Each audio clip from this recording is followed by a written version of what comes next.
Corey from Trivium. Welcome back to Heavy Montreal. You were here last year. Yeah. Look, what brings you back this year?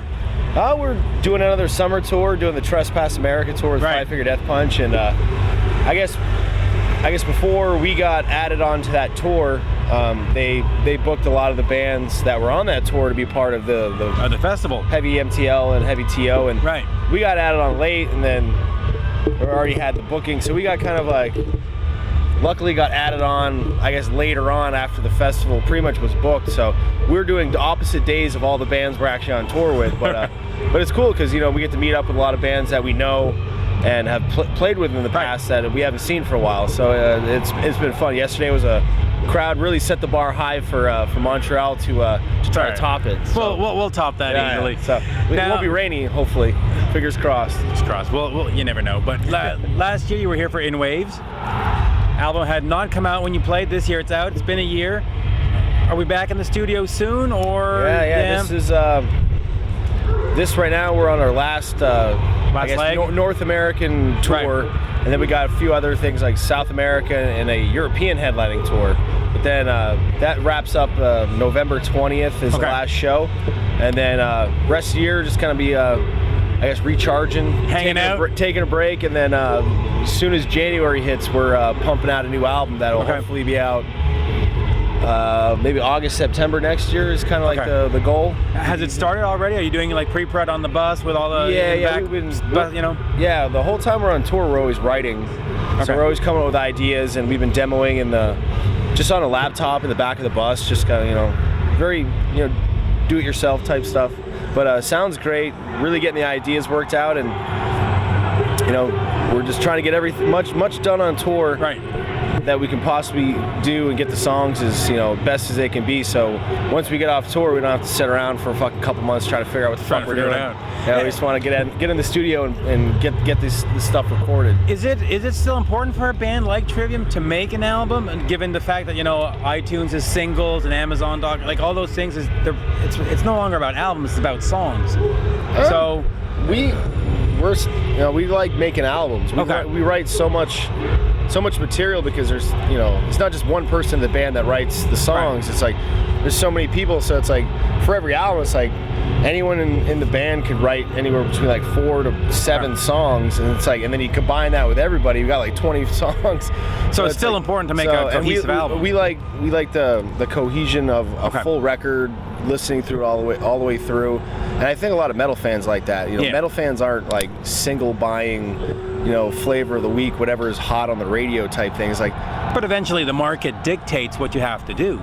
But no one's asked us to put out just singles. I think the way our music is, it's like you want a full record, because it's like if my favorite band, like if the Testament album that just came out, if it was just one song that was awesome, I'd be like, God damn, I wish there was like 10 more songs to listen to. Like, it's like one song is kind of like a dick tease. It's like a single, you listen to the song and then you're like, you get stoked on the album because you want to hear more new songs.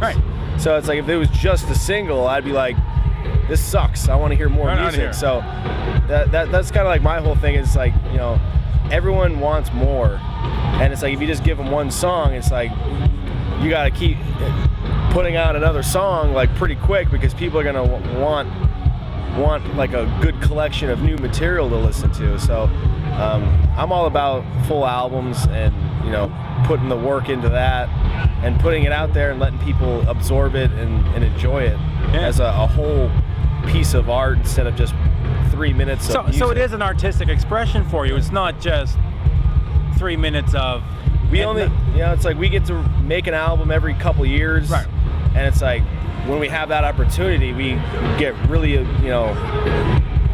really into the process. We love playing in the studio. We love creating, and it's like if you only get to do that opportunity to be in a studio in that environment every couple of years, it's like we just went in for one song. It's like you don't get like the gears going. It's like once you get, there's a certain time in the studio, once you kind of like things start moving along and you get like things start rolling off, it's like then you get like really in the zone, and just things are just like flying and you're playing great, ideas are flowing. It's like you want to really be able to take advantage of that to create, because it's like our music kind of lets us be able to go out and play shows and stuff. So it's like you got to take advantage when you have the opportunity to really, I guess, harness your inspiration and your creativity to the max. And only doing one song at a time, spread out, you really don't get that. You know, you don't get.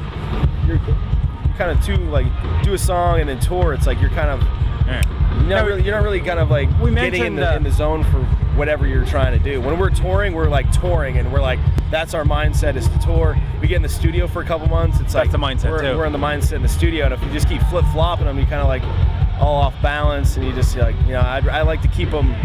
You know, when you know you're going to the studio, you know ahead of time, and you're just like, let's do this. Let's have some fun with it. Now, inspiration-wise, just before we got started, we were talking about Slash, and he's your inspiration in a sense, right? He got you started in all of this. Yeah, growing up, you know, obviously I had the same thing everyone else had with like an older sister, parents. You know, obviously you kind of your first, I guess, introduction to a lot of music. Because from Appetite, the album came out 25 years ago next month. Oh wow, yeah. So that wasn't even the first record I heard, but you know, when I was younger, I heard a lot of music from my parents and my sister, and they listened to like, you know, anything from like, it was like Eric Clapton, I think, Unplugged, whatever that album, that was like big at the time. My parents listened to that. They were really into Jimmy Buffett and all this stuff. And I was just like, margaritas for all, right? Yeah. I was like, I always heard music, but nothing ever really like made me like a music fan. Like I was like, I heard music. With background noise. Yeah. It was like I never really got, I guess, absorbed into music like full on. And then my parents, it was probably. It wasn't at the time the record came out, but it was still like a pretty talked about album. Yeah, well, it's still talked 25 years later. It was Use Your Illusions. Right. 2. So 91. Yeah, so I think 91, 92. I think maybe it was like a year or two. They were probably still touring for that album, fucking like 4 years after it. Right. But it was still, I guess, like a pretty new album, because I guess the story I heard was a friend of my parents, or my mom, was like, oh, you got to hear this album or whatever. So my mom actually bought it and didn't like it, I guess, because they just kind of sat there. And I remember hearing her like talking about this and that, and I just remember looking at the CD, and at the time I wasn't really into music. I was really into fucking like WWF wrestling. Right. So they had a song "Get in the Ring," and I'm like, oh, maybe it's about wrestling or whatever. It's like, I put it on just the fact that I had a wrestling reference or whatever. Right. And then I heard it, and I was just like, this is really cool. Like, it really, like, as soon as I heard the guitar playing and like the aggression of the songs, like "You Could Be Mine" was like my first favorite song ever. Awesome song.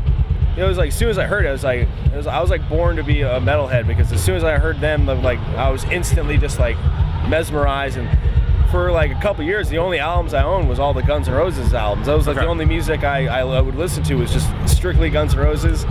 And then once I got a little bit older, I was able to kind of like, I guess, explore a little bit more and like be able to find more music.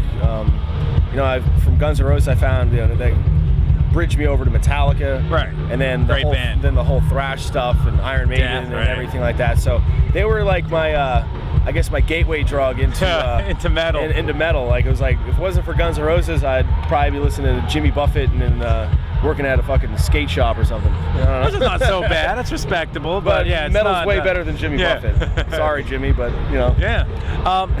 What else can we expect from you guys? Anything in terms of DVDs or apps or anything? We talked about a few things to kind of have some cool little, I guess, add-ons and stuff for the next album to kind of go along with it. You know, there's some cool stuff you can do with like Spotify now that's coming around, that we're gonna try to look into other ways to, I guess, promote or push the album. Yeah, push the album and just introduce new people to our music. You know, I'm really stoked about, you know, Spotify, just because it's like you can actually pay for music, which is good. Right. And then you're just, it's like Netflix and music. It's like people love Netflix, and it's like, why don't you, if you're gonna do that for movies, what's the big deal about paying to be able to just listen to whatever music you want? So I think it's really cool, and I know everyone else in the band, everyone's stoked on it. Everyone's got Spotify accounts, and we use it all the time. So we want to do some stuff that you know, kind of maybe with our fan base, releasing something strictly through Spotify to get I guess, younger fans or new people introduced to the, I guess, the product of Spotify, and also people that use it. It's a really easy way to, just listen to music. And it is. I've been just, when I got Spotify, I just would just sit there for hours just trying to find new shit. So, we want to do that. There's always the apps, and who knows what else kind of crazy shit we'll think about for to kind of make the album packaging really cool. Yeah, of course. Now, if people want to find you guys online, is it at trivium.com or a .net? We actually went the exact opposite. We have a trivium.org. Oh, there you go. Somehow, I don't know how that happened, but okay. Trivium.org, and also I think it's like facebook.com/trivium. Okay. And of course, Matt has his Twitter, and you probably... Yeah, everyone's got Twitter, so you just look us up.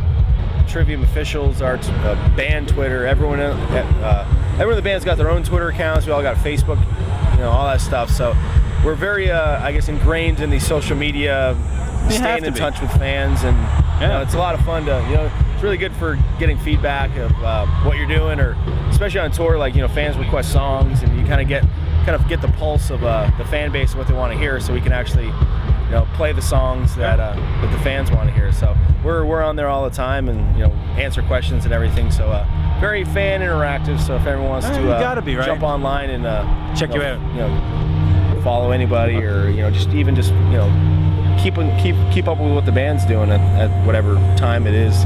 Sounds good to me. Well, thank you for your time. Pleasure. No problem, man. Thank you. Awesome.